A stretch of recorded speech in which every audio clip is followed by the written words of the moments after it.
In this lesson, we are going to discuss the relationship between self and mind. We have seen that evolution took place like this, from cell, multiple cells, nervous system, brain, and correspondingly mind. So evolution took place like this. And then we said,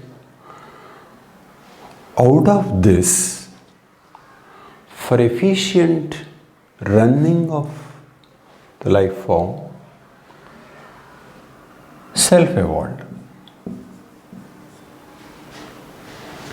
And self is nothing but consciousness,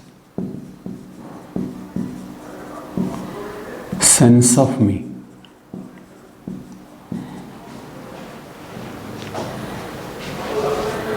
So this is one, and then at one stage in evolution, self emerged. Okay.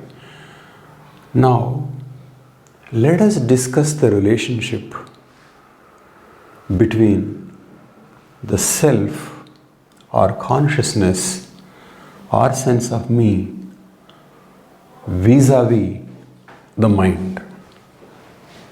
Okay. Let us represent like this.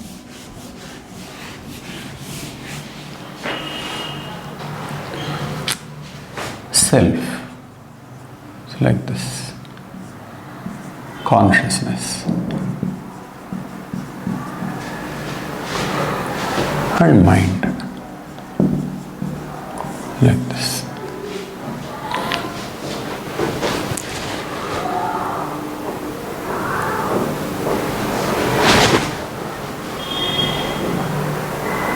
What happened is that, in the beginning of evolution or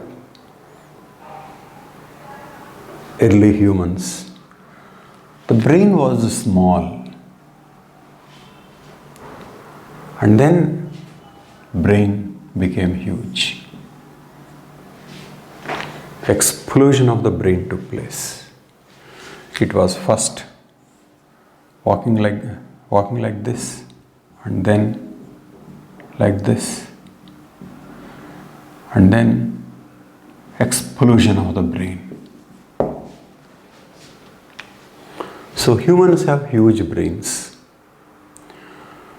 So let us discuss the interaction between the self and mind, which is coming from huge brain, huge memory bank. Now you have this thing. There is a huge memory bank. What does this memory bank consist of? What happened long ago? Okay. Dreams, past, goals.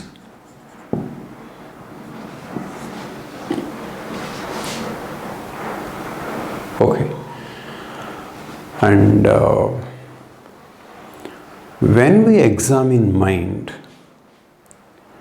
what is going on is, it is almost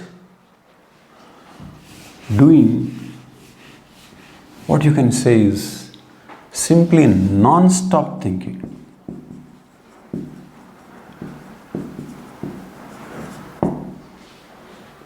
Mind is constantly thinking. What is thinking? Manipulation of images. I'm going to be that, I'm going to be this, tomorrow I'll be this. Or past, I was like this at one time. Okay, somebody said this. So, constant chattering. So, if you see the evolution of the mind along with the brain were at one time meant apparently to serve the body, monitor its functioning, take the data from external world, help the organism to better cope with the homeostatic equilibrium and face external threat, all kinds of things. But what mind is doing now is that there is no doubt it is doing a positive function, no doubt. But it is also doing many things which can perhaps be called against the interests of the body. Say something like addiction.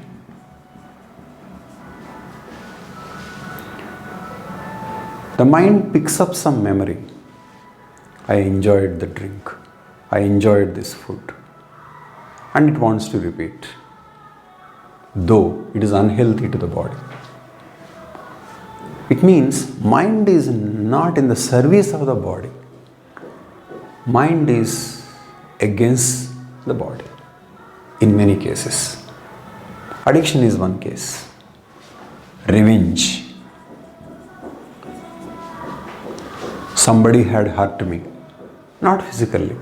Somebody had hurt the idea that I am like this.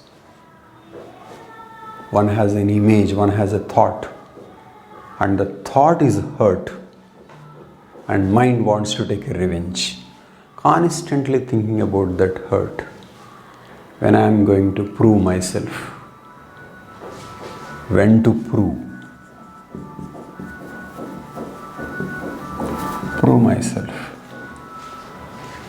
Okay. When are they going to think I am great? I am great. Or when will they love me?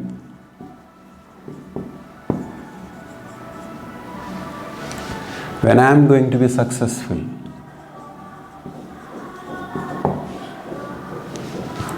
Constantly thinking.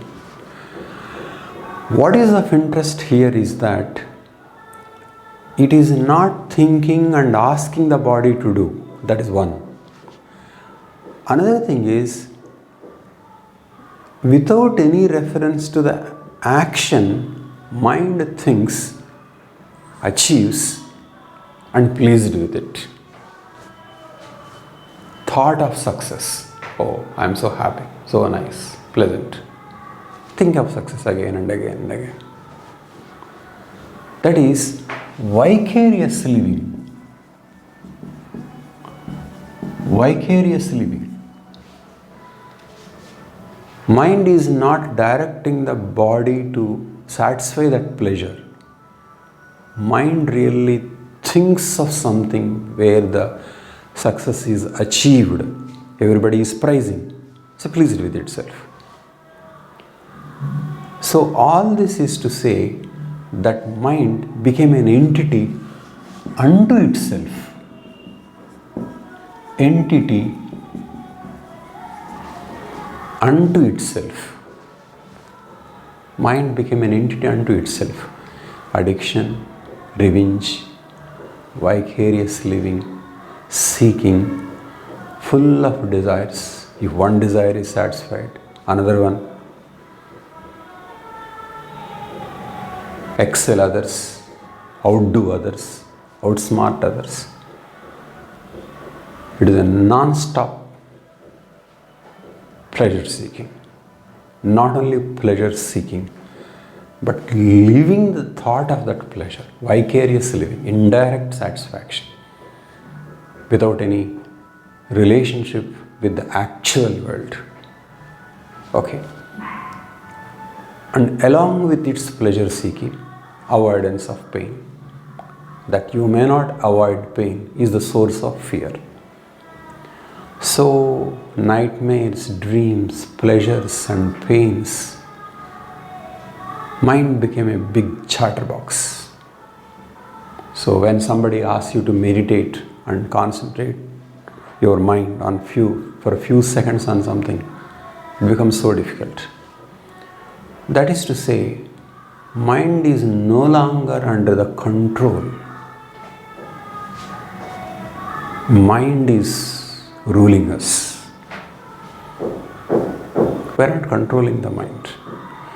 We are not able to control the mind the way we control the hand. This hand is not constantly moving. Only when you want to move the hand, you move. But mind is not like that. Whether you want it or not, it is always on the move, doing something, living in the future, thinking about the past. So, mind became an extremely important part of our functioning. Mind is going by the memory bank. Damasio calls this memory bank autobiographical self. Autobiographical self. According to Damasio, life forms first had proto-self, next there was core self, and next autobiographical self. Proto-self was before self, and then self, and autobiographical self.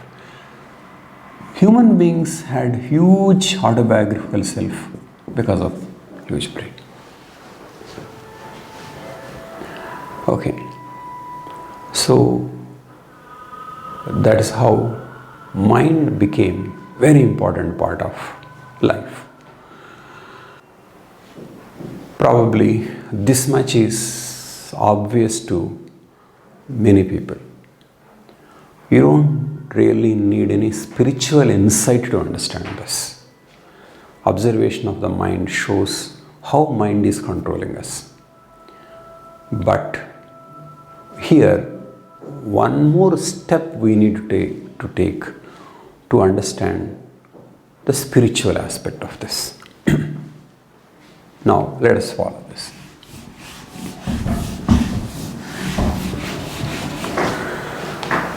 This is self,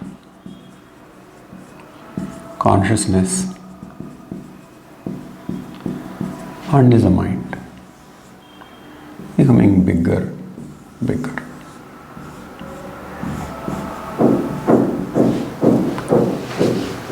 Mind becoming bigger.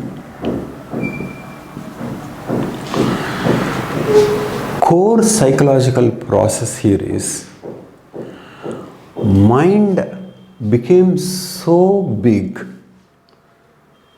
that one very important thing is happening. That is, mind is becoming equated with self.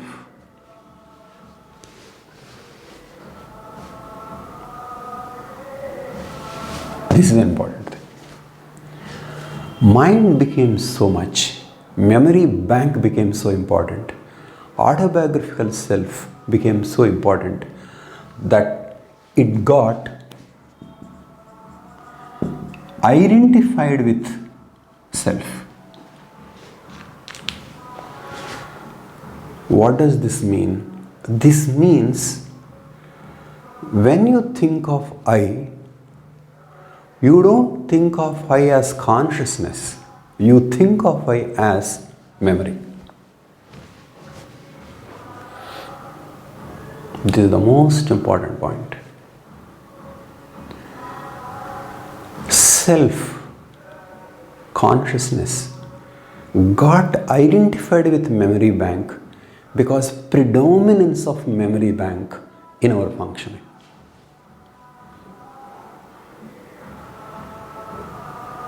Okay. Like in this room, you put so much of furniture, suppose. Room is completely filled with that furniture. Then you don't see the room, you see only the furniture. That is occupation of self and consciousness by the mind. You can say mind's capture of self, mind's capture of consciousness.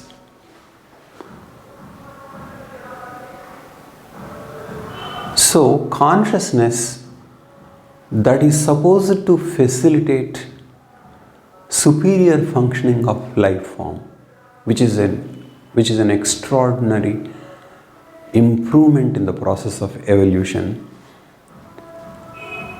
got to be identified with the memory bank, and memory bank is ruling the self, ruling the consciousness. In fact, I, or consciousness, or self, got identified with mind so much that we do not know what am I other than the mind.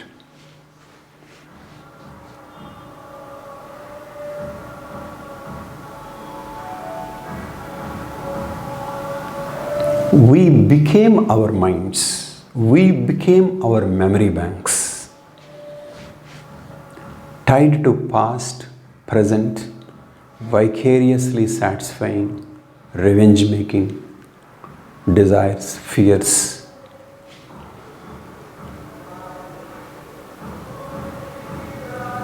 So, mind and consciousness became one. I became memory. I became autobiographical self. Okay. So that is how mind could come to capture self, capture consciousness, so much that self lost its independence.